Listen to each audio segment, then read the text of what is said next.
أيها الأحبة الكرام، البلاء من شدة. ابتلي النبي صلى الله عليه وسلم وابتلي الصحابة، وأخبر النبي صلى الله عليه وسلم بأن أشد الناس عذابا أشد الناس بلاء في الحياة الدنيا إنما هم الأنبياء والمرسلين. إنما هم الأنبياء والمرسلون أيها الأحبة الكرام. ليس ذلك بعوانهم على الله، ليس ذلك إلا الدرجة الثانية، الحكمة الثانية، أن يرفع الله تبارك وتعالى بها الدرجات. نعم، أن يرفع الله سبحانه وتعالى بهذا البلاء، أن يرفع به الدرجات كما كان يحط به خطايا ربنا تبارك وتعالى. يرفع الدرجات للضالين الذين يصبرون عند البلاء، الذين إذا ما أصابتهم مصيبة قالوا إنا لله وإنا إليه راجعون. قال عمر رضي الله عنه عندما قرأ هذه الآية: ولنبلونكم بشيء من الخوف والجوع ونقص من الأموال والأنفس والثمرات وبشر الصابرين الذين إذا أصابتهم مصيبة قالوا إنا لله وإنا إليه راجعون أولئك عليهم صلوات من ربهم ورحمة. فقال هذان عدلان وأولئك هم المهتدون. وقال هذه التلاوة كما قلتم في غد مرتب وحلاوة، مرتب وحوافز. فالله سبحانه وتعالى جعل للصابرين هذه المكانة جزاء من الله سبحانه وتعالى. أولئك عليهم صلوات من ربهم ورحمة وأولئك هم المهتدون. أيها الأحبة الكرام، ولكن لنا هنا وقفة. أي صبر أيها الأحبة الكرام ينبغي على المؤمن أن يصبر. أي صبر أيها الأحبة الكرام.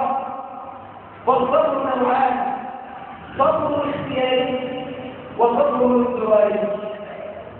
صبر اختياري هو صبر الكريم، هو صبر الكريم الذي يعلم أن جزاء الصبر يجازي عنه الرب تبارك وتعالى الذي يقول إنما يوفى الصابرون أجرهم بغير حساب. هذا صبر الكريم يصبر عند البلية وعند المصيبة، ويجعل صبره أول المصيبة، يجعل صبره أول المصيبة. عندما تتنزل عليه المصيبة تراه صابرا محتسبا عند الله تبارك وتعالى صبره، لأنه يعلم بحسن عاقبة الصابرين وبحسن عاقبة الصبر. صبر الكريم الذي يعلم أن المنصور لا حيلة في دفعه، يعلم أن المنصور لا حيلة في دفعه، ويعلم أن ما لم يمكنه الله تبارك وتعالى لا حيلة في تحصيله. فما شاء الله كان وما لم يشأ لم يكن. صبر الكريم أيها الأحبة الكرام الذي يطلب الأجر والثواب من الله تبارك وتعالى، لا الصبر الاضطراري وهو صبر اللئيم. صبر اللئيم الذي إذا ما أتته مصيبة حال حول ساحة الجبل فهو يسبح ويتسقط، ثم في نهاية المطاف يرى أن الجدع لم يرد له فائدة، ولن ينتفع عنه مكروها، ولن يحصل له شيء، فلا يرى إلا الصبر أمامه فيتصبر، ولكنه يتصبر على جدع ويتصبر على سخط على الله وعلى قضاء الله وقدره. فهذا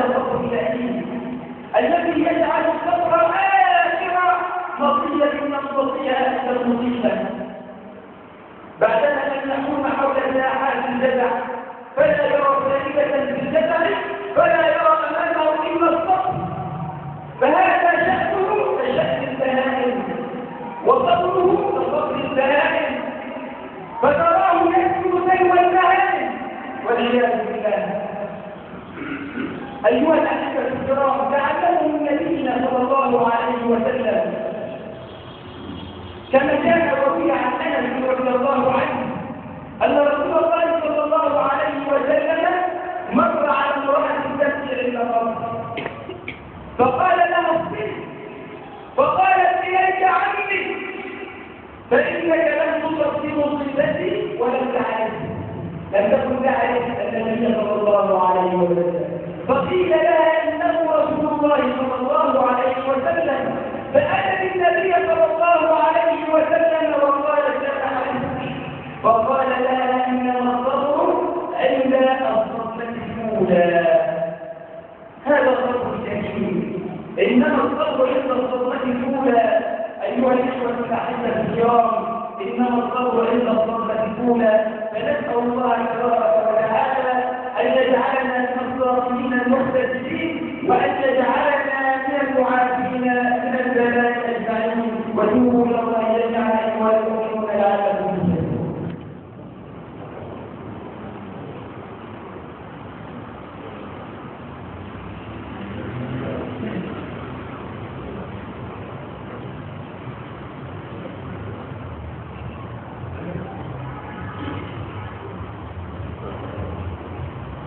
الحمد لله حمدا كثيرا طيبا مباركا فيه، حمدا يوافي نعمه ويكافئ مزيدا، واشهد ان لا اله الا الله وحده لا شريك له، واشهد ان محمدا عبده ورسوله وصفيه من خلقه وحبيبه. اللهم صل وسلم وبارك على هذا النبي وعلى اله وصحبه وعلى من سار على هديه وسلم سنته الى يوم الدين. ايها الاحبه الكرام، مع النبي صلى الله عليه وسلم يعلمنا كيف نصبر. جاءه خباب بعد ان لاقى ما لاقى من العذاب والتعذيب، جاء الى النبي صلى الله عليه وسلم عند الكعبه وهو متوسدا متسللا، فقال له يا رسول الله ألا تدعو الله لنا؟ ألا تستغفر لنا؟ فإذا النبي صلى الله عليه وسلم يعلمه ويعلمنا كيف نتعامل مع البلاء، كيف نتعامل مع البلاء، وكيف يكون الصبر الجميل، وكيف يكون الصبر الكريم. فقال له صلى الله عليه وسلم صلوا عليه إنه كان في من كان قبلكم يؤتى بالخير فيصبر له بالصبر، ويؤتى بالشر ويوضع في مثل راسه ويشق للصيد، ويمشط كأنشاط من حديد بين تحته وعظمه، يشق بالمنشار، يشق للصيد بالمنشار، ويمشط بأنشاط من حديد ما بين لحمه وعظمه، لا يصرفه ذلك عن دينه شيئا، لا يصرفه ذلك عن دينه شيئا. يدعوه إلى الصبر، يدعوه إلى التحمل والتجلد من أجل هذا الدين، ولا يكون شكله كشكل الذي يبيع دينه بعرض من الدنيا قليل، كما أخبر النبي صلى الله عليه وسلم حين قال إن بين يدي الساعة فتنة كلقاء الليل المظلم، يصبح الرجل مؤمنا ويمسي كافرا، ويمسي مؤمنا ويصبح كافرا، يبيع دينه بعرض من الدنيا قليل، يبيع دينه بعرض من الدنيا قليل. والنبي صلى الله عليه وسلم يقول له لا يصرفه ذلك عن دينه شيئا. ثم يسوق إليه البشرى، بشرى الصبر والصابرين، بشرى الصبر وبشرى الصابرين. والله ليتمن الله هذا الأمر، والله ليتمن الله هذا الأمر حتى يسير الراجل من صنعاء إلى حضرموت لا يخشى إلا الله والذكر على ولده، ولكنكم قوم تستعجلون، ولكنكم قوم تستعجلون.